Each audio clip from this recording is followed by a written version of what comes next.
নমস্কার বন্ধুরা, আপনাদের সবাইকে স্বাগত জানাই। আজকে আমি একটা খুব সাধারণ অথচ খেতে দুর্দান্ত হয়, গরম ভাতে আর কিছু লাগবে না এটা হলে, সেই পটলের ভর্তা রেসিপি নিয়ে চলে এসেছি। তো এর জন্য আমি এখন তো পটলেরই সময়, পটল ঝিঙে এগুলোরই সময়, তো এর জন্য কিছু পটল আমি নিয়ে নিয়েছি। এগুলোর দুটো মুখ কেটে খোসাটা পুরো ছাড়াবো না, শুধু একটু আঁচড়ে নেওয়ার মতো করে উপরের অংশটা একটু ছুলে নেব, আর বাকি খোসাটা থাকবে, কারণ ওই খোসাতেও অনেক পুষ্টিগুণ আছে। এই যে এইভাবে আমি এটা দুই মুখ কেটে আর একটু এই বটিতে একটু আঁচড়ে নিয়েছি। উপরে একটা আঁশের মতো অংশ উঠে গেছে, আর বাকি খোসাটা রয়ে গেছে, আর বীজগুলো বাদ দিয়ে দিয়েছি। নিয়েছি একটা বড় সাইজের পেঁয়াজ আর কিছু রসুন কুচি, এগুলো আমার পরে লাগবে। তার পটলগুলো 4 ভাগ করে কেটে ধুয়ে নিয়েছি। এরপর একটা কড়াইতে আমি একটু বেশিই লাগবে, ভর্তা রেসিপিতে একটু তেল বেশিই লাগে, তো একটু তেল দিয়ে আগে আমি কিছু শুকনো লঙ্কা ভেজে নিচ্ছি। ভর্তাতে কিন্তু একটু ঝালটা বেশিই হয়, তো শুকনো লঙ্কাগুলো আগে ভেজে নিচ্ছি ভালো করে।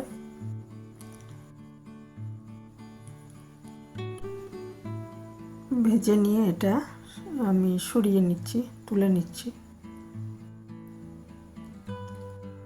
তারপর ওই কড়াইতে আরেকটু তেল দিয়ে কালো জিরা ফোড়ন দিয়ে দিয়েছি, দিয়ে আমি পটলগুলো আগে ভেজে নিচ্ছি ভালো করে।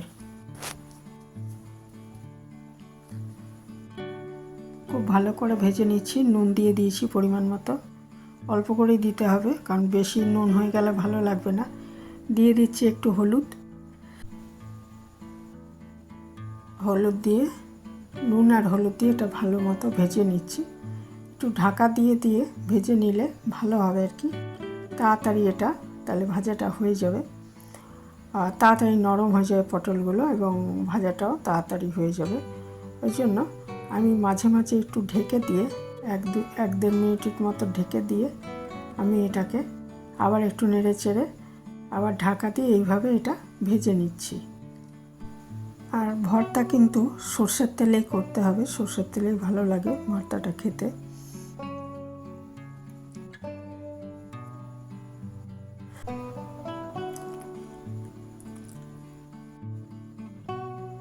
এটা খুব ভালো মতো আমি ভেজে নিচ্ছি, আবার একটু ঢেকে দিলাম 1-1.5 মিনিটের জন্য। তারপরে আবার ঢাকাটা খুলে দেখুন অনেকটাই এটা সেদ্ধ হয়ে এসছে।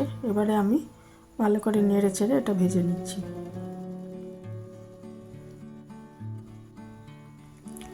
তা না হলে অতিরিক্ত তেল হয়ে যাবে, ওই জন্য এইভাবে আমি ভাজলাম।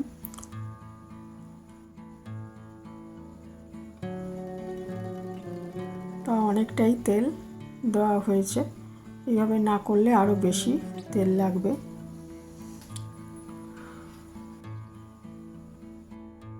পটল ভাজাটা আমি তুলে নিলাম একটা থালায়, নিয়ে আবার কড়াইটার মধ্যে অল্প সর্ষের তেল দিয়ে আমি রসুন কুচিগুলো দিয়ে দিচ্ছি, তারপরে পেঁয়াজটাও দিয়ে দেবো, দিয়ে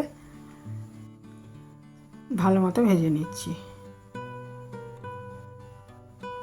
আর নুন যেহেতু ওই সময় দিয়েছি আর দেবো না, কারণ নুন বেশি হয়ে গেলে ভালো লাগবে না। তো এখানে 10-12 কোয়া রসুন আছে, আর পেঁয়াজের মধ্যেও একটু রসুন রয়েছে।